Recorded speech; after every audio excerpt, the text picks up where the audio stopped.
Welcome to the WRAL Daily Download. I'm Mark Bergin. Duke is San Antonio bound. The Blue Devils play Saturday night in the Final Four against the Houston Cougars. I spoke with WRAL sports reporter Luis Fernandez about Cooper Flagg's emergence among Duke's talented freshman players. We also discussed Duke's stellar defense and how the Blue Devils match up against a Houston team with a lot of playing experience. Here's what that conversation sounded like. It's another edition of the WRAL Daily Download and WRAL Triangle into the Final Four edition. I'm Mark Bergin. He's Luis Fernandez. Luis, Duke is in the Final Four for the first time under Jon Scheyer as a head coach. And before we get into the matchup with Houston, you were boots on the ground in Newark, New Jersey for Duke's run in the Sweet 16 and in the Elite Eight. And I want to start there. To me, in the Elite Eight matchup against Bama, it was the defense that really stuck out to me. Yeah. Oh, absolutely. Agreed. And I think that's the biggest thing for this Duke team is they are well-rounded.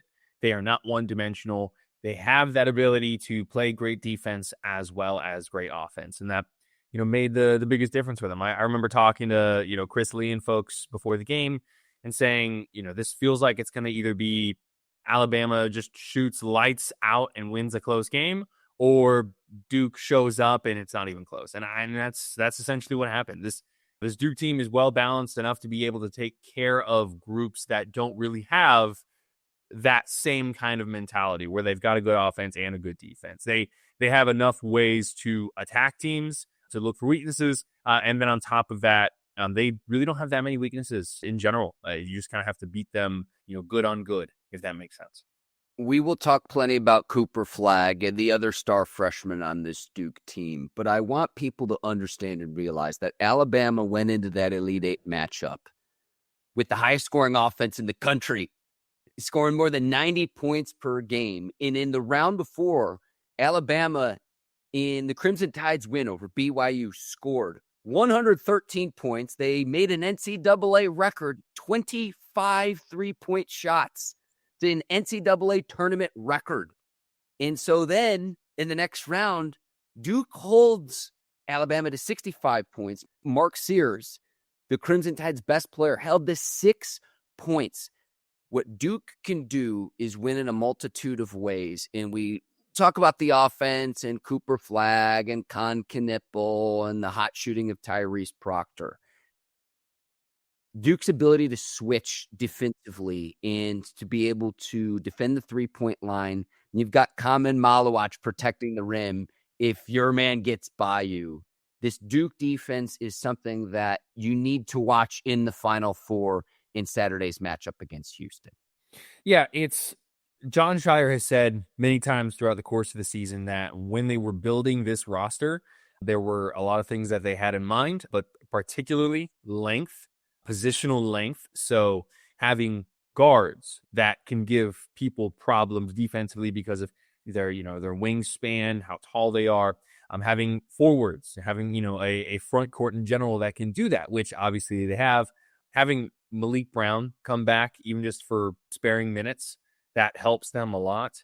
They love positional versatility, and you have a lot of different players on this Duke team that are capable of guarding most, if not all, positions, whether that be Cooper Flagg. Kamen Malawach has shown the ability to get switched out into guards and be able to defend well on the outside, on the perimeter. You got people like Sion James who play very well defensively. Tyrese Proctor. Cooper Flagg, I would dare to say, is the best weak side defender in college basketball. The way he's able to, you saw it a lot happen in Alabama, where even going back to Arizona, where someone's going up for a layup and all of a sudden Cooper Flagg comes out of nowhere and volleyball spikes the ball into the first row of the crowd. So this Duke defense is very, very legit. It's part of the reason why I, in my brackets, have them winning a national championship, because that is their floor in my mind going into this season was the Final Four. And so now their ceiling is a national championship. Luis, what else did you notice when you were out in New Jersey covering these games? A lot of Duke fans, as one might imagine from the national brands portion, but there's always the joke that Duke fans are very prevalent in the Northeast. That was very clear from watching these games. There were a lot of Duke fans, visiting Newark. There are a lot of Duke fans in the stands at Prudential Center. So there is that. Another thing that stands out when you're just at these games is there were a lot of fans from Newport, Maine, which is where Cooper Flagg is from. He's kind of turned into this living legend up in Newport, a bit of a local hero.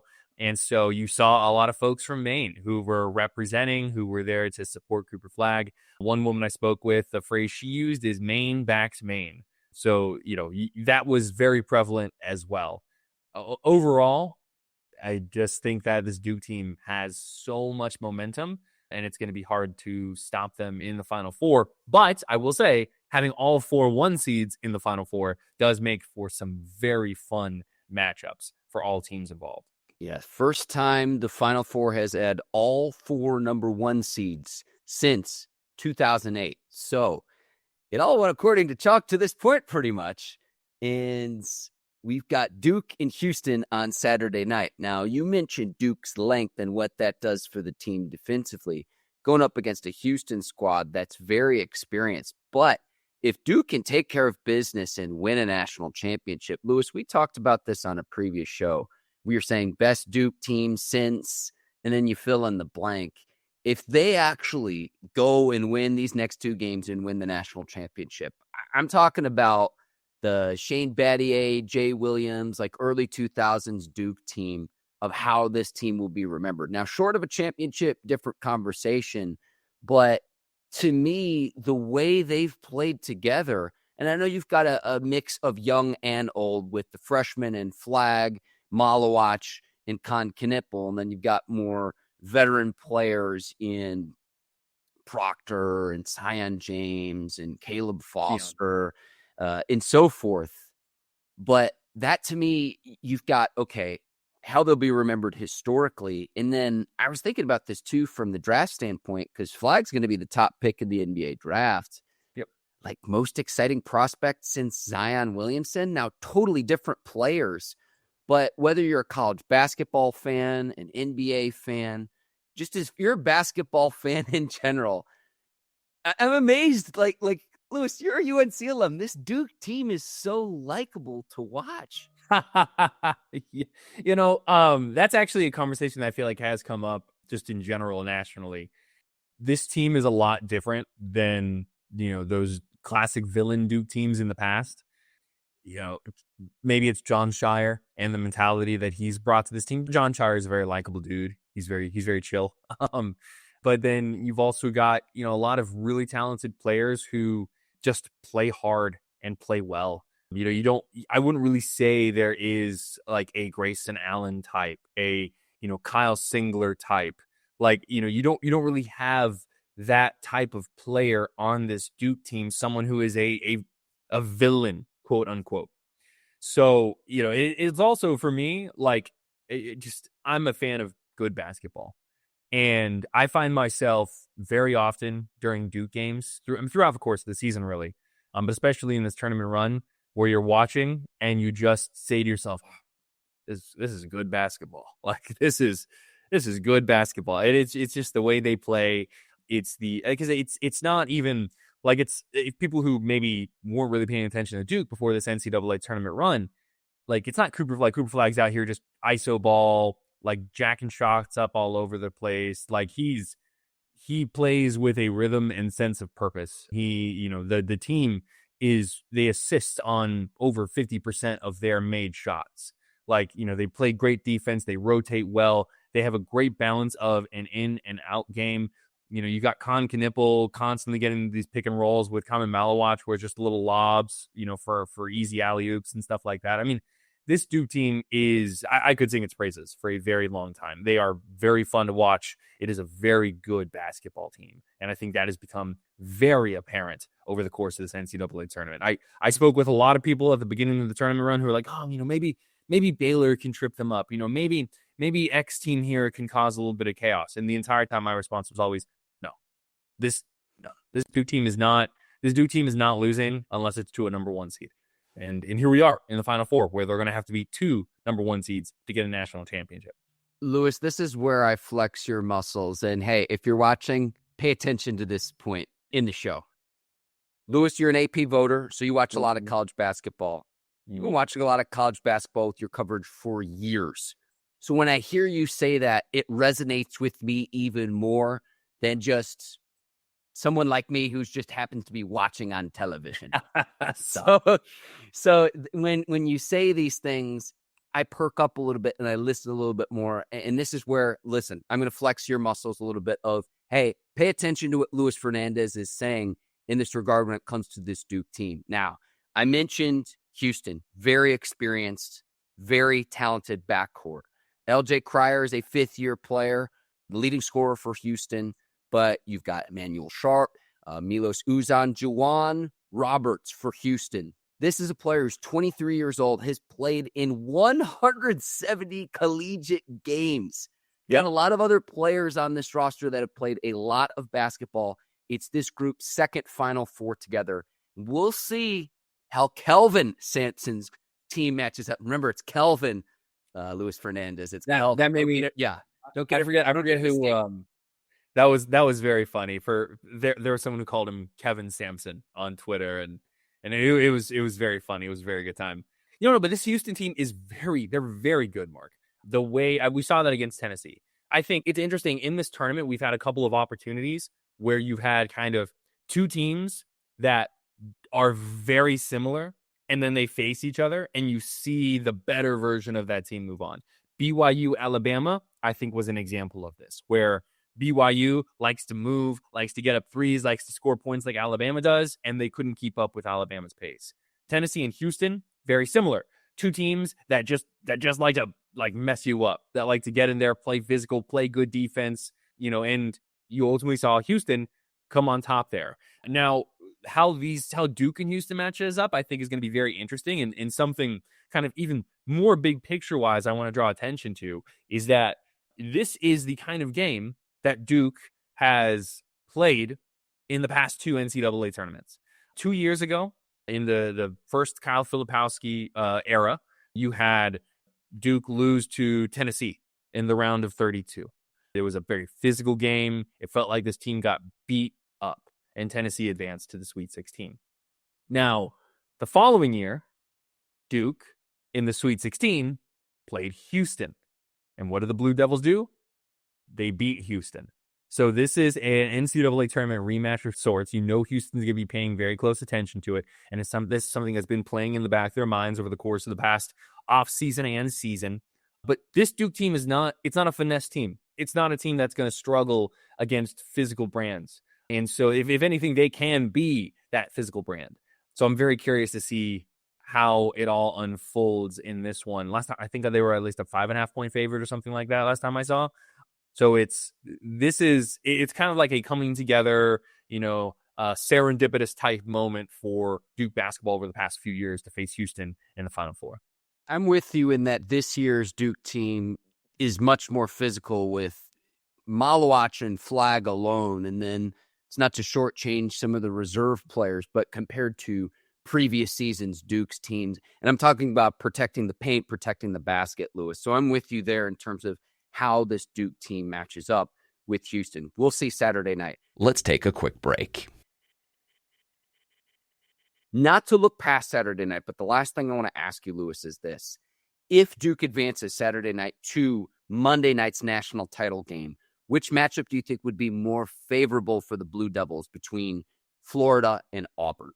I think that's a good question. I lean towards Auburn being the more favorable of the two matchups. And that's primarily because I think that, well, first off, we saw Janai Broome get hurt in the Elite Eight. He was able to come back into the game, but you're never sure how much that's going to impact them.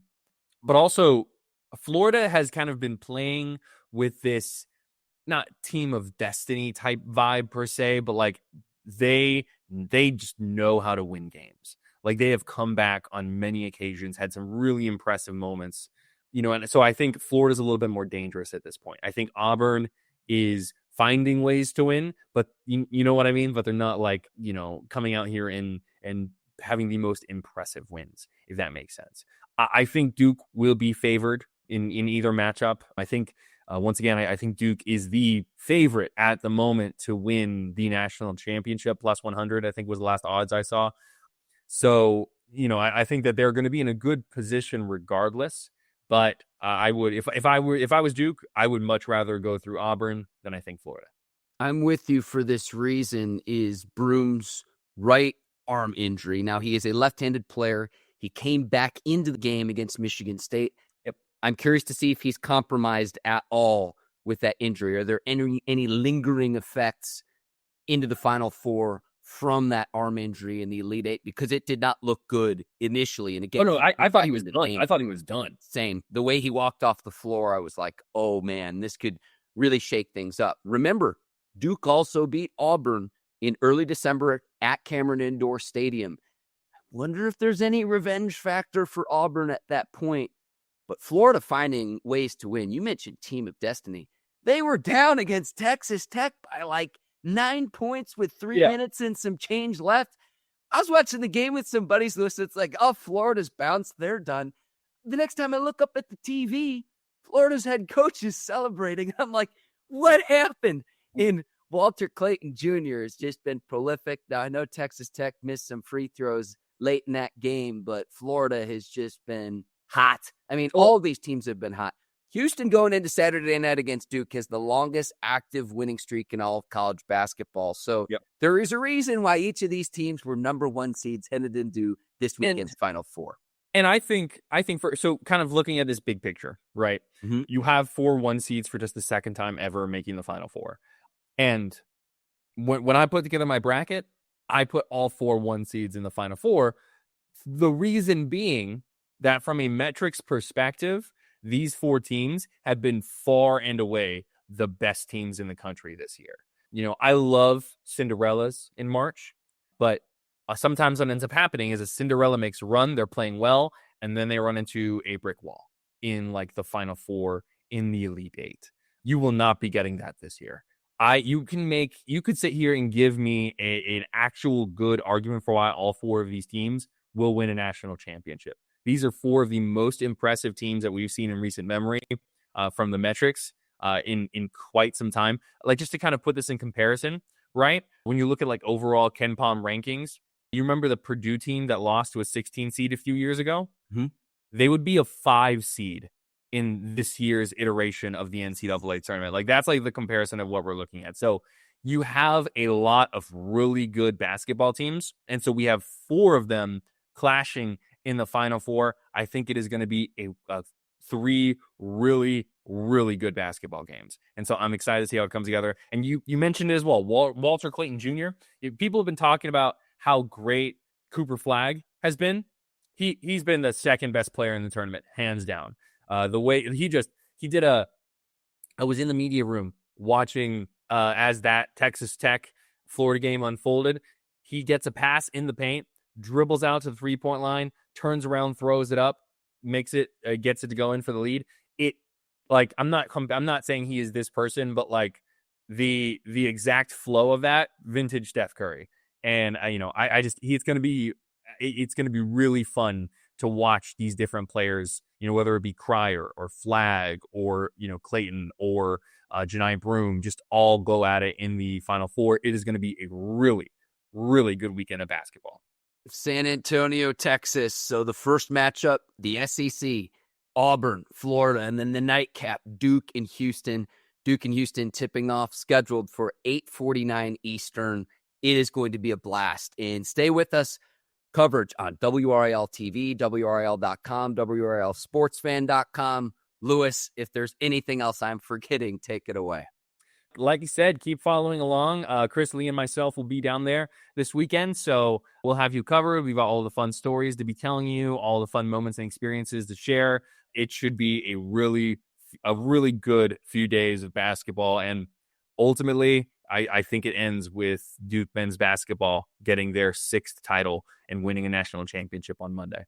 We will see. I'm with you, though, Lewis. He's Luis Fernandez. I'm Mark Bergin. Thank you for watching and listening to WRAL Triangle and 2 and the WRAL Daily Download. Thank you to Luis Fernandez. You can find more podcasts from WRAL News at WRAL.com. Search the word podcast. From sports to true crime, there are plenty of shows to keep you informed and entertained. I'm Mark Bergin. Thank you for listening.